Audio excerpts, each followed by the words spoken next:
कहानी की शुरुआत होती है कुछ जवान लड़कों से जो अपनी मोटरसाइकिल्स पर जंगल में घूम रहे थे। अचानक रास्ते में उन्हें एक पुराना सा ट्रक दिखाई दिया। वह धीरे धीरे ट्रक की ओर बढ़े, मगर वह यह नहीं जानते थे कि इस ट्रक में कितना बड़ा खतरा छुपा हुआ है। यह ट्रक अमेरिका के सबसे खतरनाक राक्षस का था, जिसका नाम है क्रीपर। लड़के बिना बात के ही पंगे लेने लगे।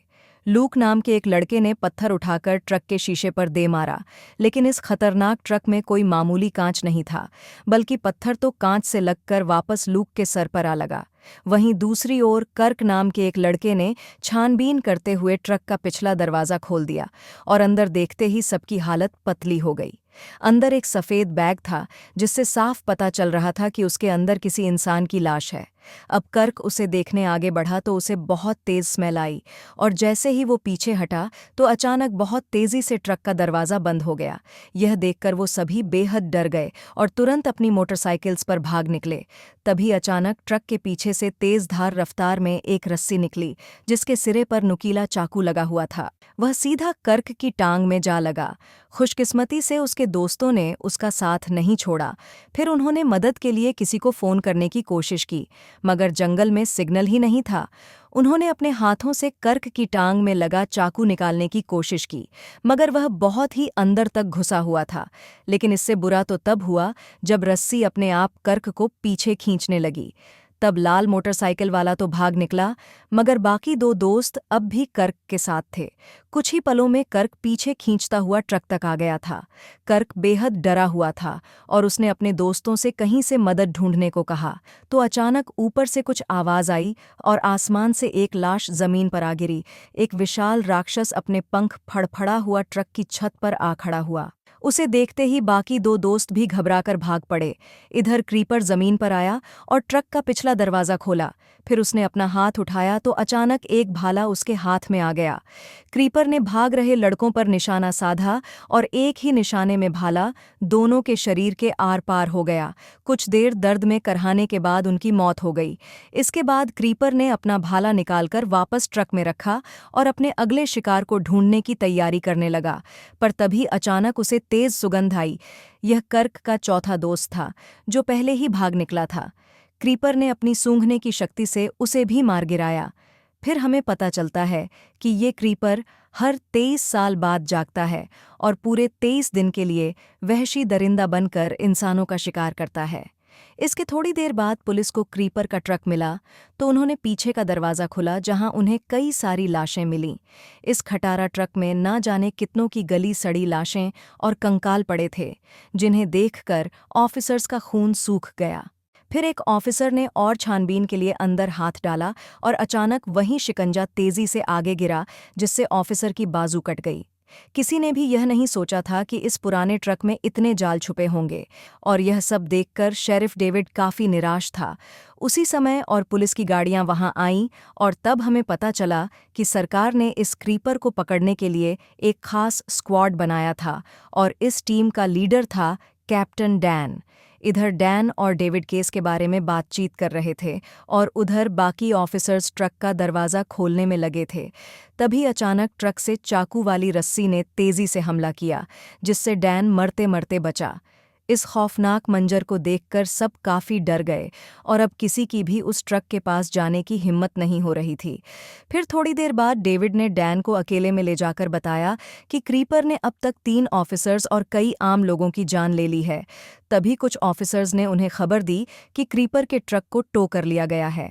यह सुनकर डैन गुस्से से भर गया, क्योंकि वह जानता था कि क्रीपर अपने ट्रक को किसी भी हालत में वापस हासिल करके रहेगा। उन्होंने तुरंत ऑफिसर डेना और टो ट्रक ड्राइवर फ्रैंक से बात की, पर तब तक क्रीपर अपनी कुल्हाड़ी लेकर ट्रक के पास आ पहुंचा था। उसने एक ही वार में जंजीरें तोड़ डाली तो फ्रैंक ने अचानक अपना ट्रक रोका। उन्होंने देखा कि क्रीपर का ट्रक छूटकर पीछे जा चुका था। डेना और फ्रैंक ने पास जाकर देखा तो क्रीपर ट्रक के ऊपर खड़ा उन्हें घूर रहा था।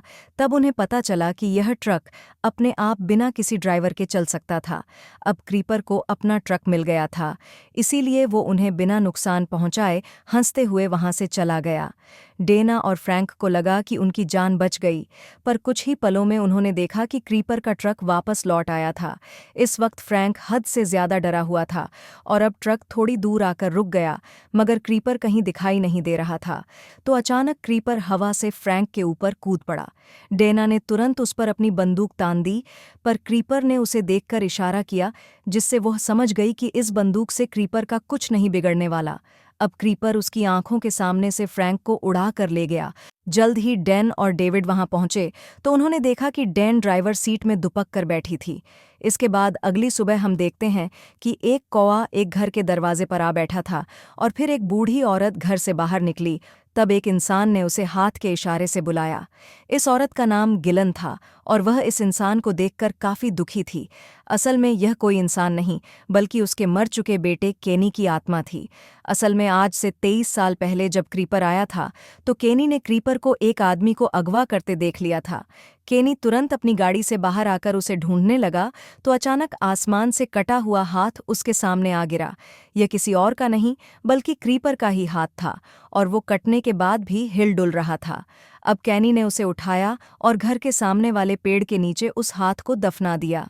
अब 23 साल बाद क्रीपर फिर से लौटा था और केनी ये जानता था कि वो अपना कटा हुआ हाथ लेने जरूर आएगा।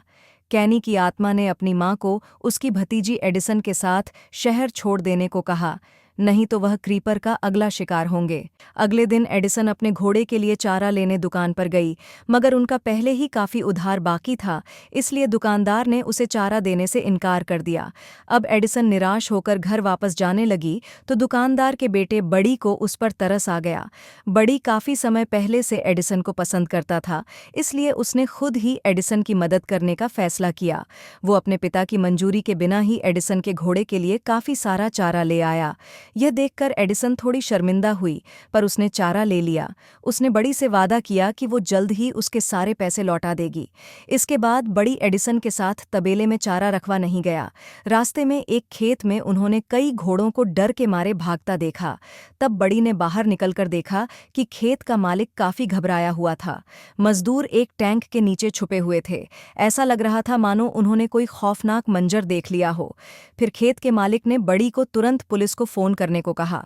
अब बड़ी अपनी गाड़ी में जाकर पुलिस को फोन करने ही वाला था कि अचानक एक खून से सना आदमी उनकी खिड़की पर आ गया, जिससे वह दोनों चिल्ला पड़े। इससे पहले कि वो इस सदमे से बाहर आते, एक और काला साया उनके सर पर मंडराने लगा। यह कोई और नहीं बल्कि क्रीपर था। जब बड़ी और एडिसन ने टैंक के पलटने की आवाज़ सुनी तो वह समझ गया कि क्रीपर उनके पीछे ही मौजूद है। उन्होंने देखा कि क्रीपर ने मजदूरों को छोड़ दिया। जब एडिसन और बनी ने फिर से वहां देखा तो क्रीपर गायब हो चुका था। बड़ी ने तुरंत ट्रक स्टार्ट करके वहां से निकलने की सोची, मगर ट्रक तो स्टार्ट ही नहीं हो रहा था। तभी अचानक क्रीपर उनके सामने आ गया। क्रीपर को बड़ी से ज्यादा एलिसन में दिलचस्पी थी। वो अचानक उड़कर एडिसन की तरफ आ गया और अपनी उंगली से खिड़की का खून साफ करने लगा। फिर वो एडिसन के शरीर की सुगंध ले रहा था और जल्द ही वह समझ गया कि एडिसन ही उसका असली शिकार है।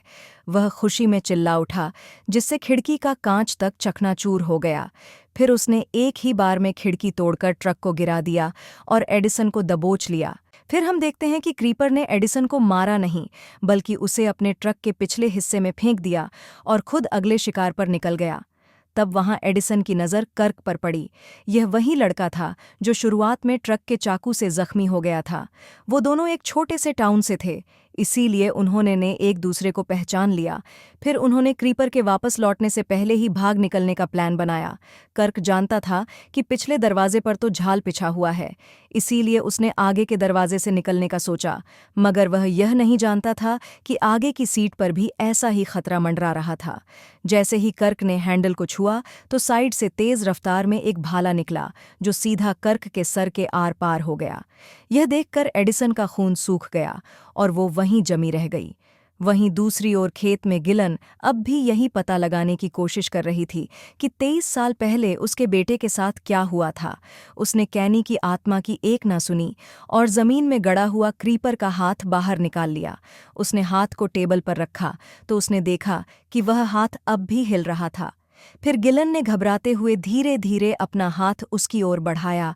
अचानक क्रीपर के हाथ ने गिलन का हाथ जकड़ लिया और उसे हवा में उड़ा दिया। गिलन की आंखें सफ़ेद पड़ गईं और उसका शरीर अजीबोगरीब तरह से मुड़ने लगा। उसी दौरान डैन और डेविड अपनी टीम के साथ साथ मिलकर क्रीपर को पकड़ने की तैयारी कर रहे थे। तभी टीम मेंबर माइकल अपने मॉडिफाइड ट्रक पर वहां आया। उसने एक ज़बरदस्त बंदूक रखी हुई थी जो 1 मिनट में 6000 राउंड्स फायर कर सकती थी। माइकल को पूरा यकीन था कि इस हथियार से वह क्रीपर का खात्मा कर सकेंगे। टीम के इकट्ठा होते ही उन्होंने क्रीपर की तलाश शुरू कर दी। उधर गिलन को जब होश आया तो उसने डैन और डेविड को फ़ोन करके अपने यहाँ बुलाया। असल में गिलन ने क्रीपर के हाथ को छुआ तो उसे क्रीपर की असली कहानी दिख गई थी। वो समझ गई थी कि यह क्रीपर कौन है और यह इस रूप में कैसे आया। मगर गिलन ने कहा कि वह यह सच डैन और डेविड को नहीं बता सकती और उन्होंने भी गिलन पर ज्यादा दबाव नहीं डाला। अब डैन खुद क्रीपर का राज जानना चाहता था, इसीलिए उसने क्रीपर का हाथ छूने का फैसला किया। डेविड ने उसे रोकने की बहुत कोशिश की, मगर कोई फायदा नहीं हुआ। अचानक क्रीपर के हाथ ने उसका भी हाथ जकड़ लिया और डैन उसी पल बेहोश हो गया। उसकी टीम ने उसे तुरंत नीचे उतारा और जमीन पर गिरते ही उसकी आंखें सफ़ेद हो गईं। कुछ देर बाद जब डैन को होश आया तो वह एकदम हक्का बक्का था। जब डेविड ने उससे पूछा कि उसने क्या देखा तो डैन एकदम चुप रहा। उसी समय माइकल को हाईवे 9 पर एक पलटी हुई गाड़ी की खबर मिली तो वह समझ गया कि ये क्रीपर का ही काम होगा। यह सुनकर डैन ने क्रीपर का खात्मा करने के अपने प्लान को अंजाम देने का फैसला किया। इस बार माइकल आगे था और डैन और डेविड उसके पीछे क्रीपर को ढूंढने निकले। जल्द ही उन्हें हाईवे 9 पर क्रीपर का ट्रक दिखाई दिया। तब डेविड ने गुस्से में ट्रक के टायर पर गोली चला दी, लेकिन उसके तो टायर भी बुलेट प्रूफ थे और उनकी गोलियां टायर से टकराकर वापस उनकी ही गाड़ी पर लग गईं। फिर डेविड ने ट्रक पर गोली चलाई, पर वहां भी ऐसा ही हुआ। अब क्रीपर ने ट्रक में एक बॉम्ब उनकी ओर छोड़ा, पर डैन ने एंड वक्त पर गाड़ी मोड़कर खुद को बचा लिया।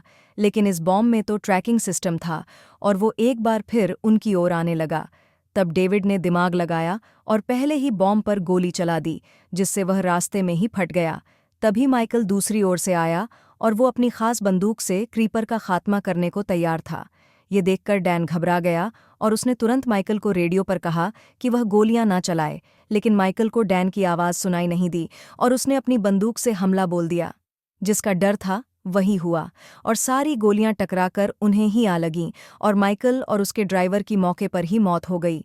इसके बाद डैन और डेविड की ओर एक और बॉम्ब आया और इस बार वह बच ना सके। धमाके में उनकी गाड़ी पलट गई, पर खुशकिस्मती से उनकी जान बच गई। जल्द ही क्रीपर अपना ट्रक लेकर वहां आ गया और लगातार हॉर्न बजाकर उन्हें चढ़ाने लगा। अब डेविड अपनी राइफल लेकर बाहर निकला और क्रीपर के साथ आखिरी मुकाबला करने को तैयार हो गया। डैन भी उसके पीछे आया और उसने डेविड को शांत रहने को कहा। तभी डैन की नज़र माइकल के ट्रक पर पड़ी तो उसने खुद जाकर वह खास बंदूक चालू करने का फैसला किया। इधर क्रीपर अपनी कुल्हाड़ी लेकर धीरे धीरे डेविड की ओर बढ़ रहा था।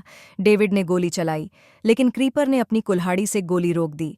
अब डेविड ने खड़े होकर एक और गोली चलाई, जिससे क्रीपर की टोपी उड़ गई। इससे क्रीपर गुस्से से भर गया। इधर डेविड तीसरी गोली चलाने ही वाला था कि तभी क्रीपर ने अपने डांट से उस पर हमला किया, जो सीधा डेविड की राइफल की नोक में जा घुसी। अब डेविड के पास अपने बचाव के लिए सिर्फ एक हैंडगन बची थी। क्रीपर अपने जोरदार वार से डेविड का काम तमाम करने ही वाला था कि एंड वक्त पर डैन ने उस खास बंदूक को संभालते हुए क्रीपर को ललकारा। इससे क्रीपर का ध्यान तो भटक गया, लेकिन अब बंदूक जाम हो चुकी थी। क्रीपर अब अपनी कुल्हाड़ी के साथ डैन पर टूट पड़ा। उसने अपने पंख फड़फड़ाए और हवा में उड़ गया।